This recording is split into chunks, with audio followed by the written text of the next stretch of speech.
a glória do Calvário. Porém, dos apuros e a cruel zombaria do populacho, Jesus foi conduzido ao Gólgota. Ao transpor o limiar do pretório do Pilato, impuseram-lhe sobre o magoado ombro a cruz destinada a Barrabás. O peso do madeira excedia as forças de Jesus, que estava fatigado e abatido. A breve trecho caiu desmaiado sob o peso da cruz. Apenas recobrou o sentido, a cruz foi outra vez imposta sobre os seus ombros. Vacilante, Jesus adiantou-se alguns passos e novamente lhe sobraram as forças, tornando a cair. Vendo, pois, seus verdugos que lhe era impossível levar a cruz, ficaram perplexos por não saber sobre quem pôr a humilhante fardo. Eis, senão, quando lhes veio ao encontro Simão de Cirene. A este, finalmente, obrigaram a levar a cruz até o Calvário. Os filhos de Simão eram discípulos de Jesus, mas ele mesmo nunca o havia confessado abertamente. Mais tarde, Simão sentiu-se grato pelo privilégio que lhe coubera de levar a cruz do Salvador, a qual se havia tornado o meio de sua conversão.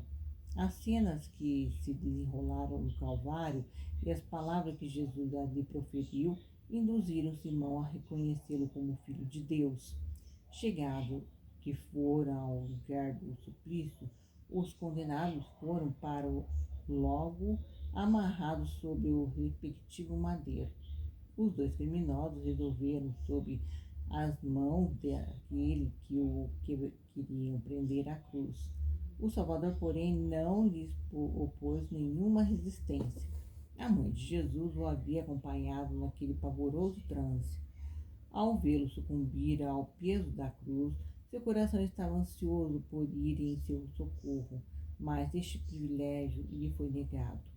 A cada momento, durante aquele trajeto penoso, ela esperava que Jesus se prevalecesse de sua virtude divina para desembaraçar-se das mãos da turba assassina.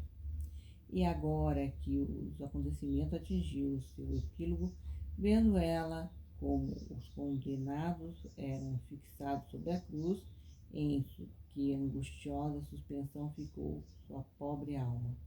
Acaso aquele que tinha dado vida aos mortos consentiria em ser ele próprio crucificado? Permitiria a ele, Filho de Deus, que lhe desse morte tão horrível? Devia ela, por fim, renunciar à fé em que ele era de fato Messias? Viu então como também ao mestre se dispunham as mãos sobre o madeiro, aquelas mesmas mãos que sempre havia estado ocupada em fazer o bem e que tantas vezes se estenderam para dar saúde aos doentes. Para logo foram trazidos cravos e martelo, e quando aqueles começaram a penetrar nas suas delicadas carnes, os discípulos compungidos tiveram de conduzir para longe da cruel cena o corpo desmaiado da mãe de Jesus. Salvador não soltou um gemido sequer, de seu rosto pálido e sereno transudava apenas grossas bagas de suor. Seus discípulos tinham fugido à casa de tão cruel espetáculo. Ele pisou o lagar sozinho, e dos povos não houve ninguém com ele. Enquanto os soldados consumavam a cruenta obra, os pensamentos de Jesus, desprezando os próprios sofrimentos, se concentravam na terrível recompensa que aguardava os seus perseguidores.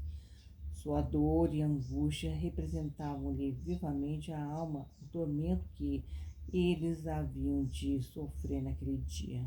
Deplorando-os na sua ignorância, ele orou: Pai, perdoa-lhes, porque não sabem o que fazem. Deste modo, Jesus adquiriu o direito de se fazer o intercessor dos homens perante o Pai. Esta oração de Jesus pelos seus inimigos abrangia o mundo inteiro. Ele incluía cada pecador que existiu e que havia de existir desde o princípio até a consumação do mundo. Estando Jesus pregado sobre a cruz, esta foi levantada por homens robustos e violentamente fincada no chão. Isso causou ao Filho de Deus sofrimento indizível. Pilatos escreveu Então, um letreiro em latim, grego e hebraico, o qual afixou na cruz por cima da cabeça de Jesus, de modo que todos o pudessem ler: Jesus Nazareno, Rei dos Judeus. Entretanto, os judeus requeriram a Pilato a modificação do letreiro, dizendo: Não escrevas Rei dos Judeus, mas que ele disse: Sou Rei dos Judeus. Mas Pilatos, descontente, conseguiu, mesmo por causa da sua anterior fraqueza e já enojado da importunação dos ímpios príncipes, respondeu: O que escrevi, escrevi. Medonho espetáculo se desdobrou então. Os escribas e príncipes do povo, aliando as suas vozes à plebe e invictas de sarcasmo contra o Filho de Deus, dizendo: Se tu és o rei dos judeus, salva-te a ti mesmo. Ele salvou os outros, a si mesmo não se pôde salvar.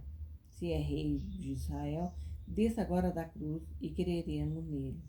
Confiou Deus, livra-o lá agora, se é seu amigo, porque ele disse: Pois sou o Filho de Deus.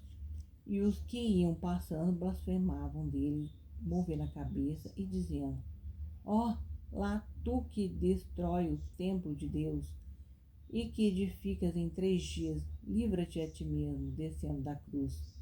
Os insensíveis soldados dividiram então entre si as vestes de Jesus.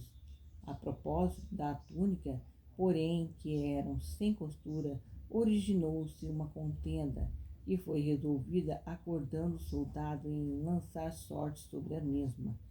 Este incidente tinha sido assim predito pelo Espírito de Deus, pois me rodearam cães, o ajuntamento de malfeitores me cercou, transpassaram-me as mãos e os pés. Poderia contar todos os meus ossos. Eles o veem e me contemplam. Repartem entre si os meus vestidos e lançam sorte sobre a minha túnica.